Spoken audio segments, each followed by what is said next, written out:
আসসালামু আলাইকুম প্রিয় ফেসবুকবাসী ভাইয়েরা, কেমন আছেন? আশা করি ভালো আছেন। তো আজকে ফাইনালি আপনাদের সামনে একটি ভিডিও নিয়ে আসলাম। আপনারা ভিডিওটি দেখতেই পারতেছেন। আমাদের সরকারি রাস্তাটি হচ্ছে কাঁচা একটি রাস্তা। সেই রাস্তা কাঁচা রাস্তা হওয়ার কারণে আমাদের সেই রাস্তাগুলা অনেক সময় বৃষ্টি বেশি হওয়ার কারণে রাস্তাতে অনেক সমস্যা হয়ে যায়। যেমনটি দেখতে পারতেছেন, বেশি বৃষ্টি হওয়ার কারণে রাস্তার মধ্য দিয়ে একটি খাল হয়ে গেছে। আর সেই খাল হওয়াতে আমাদের যাতায়াত করতে, আপনারা ভিডিওটি দেখলে অবশ্যই বুঝতে পারবেন। দেখুন, আমরা যখন রাস্তাটি পার করতে যাচ্ছিলাম এই মোটরসাইকেলটি, তখন কতটুকু রিস্ক হয়েছে আমাদের সেই মোটরসাইকেল পার করা আপনারা অবশ্যই দেখতে পারতেছেন। তো সেই দৃশ্যটি আমার চোখে যখন ভাসে, তখন আমরা ভাই ব্রাদার কয়েকজন মিলে আমাদের স্থানীয় চেয়ারম্যান সাহেবের কাছে সেই খবরটি পৌঁছাই এবং ওনাকে আমরা বলি যে আমাদের সেখানে কয়েকটি পাইপ দেওয়ার জন্য, যাতে আমাদের এই রাস্তাটির পানি সুন্দর মতো সেই পাইপ দিয়ে বাইর হয়ে যেতে পারে। তো ফাইনালি আমরা কয়েকজন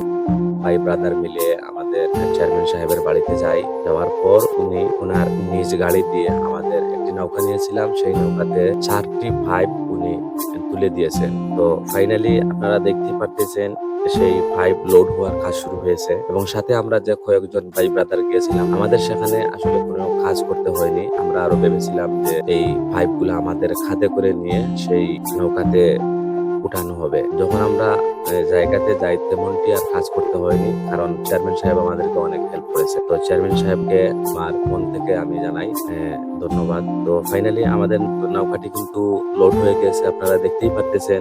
তো এখন রওনা দিব আমাদের সেই গ্রামে, যেখানে একটি খাল রয়েছে সরকারি রাস্তার মধ্যে দিয়ে।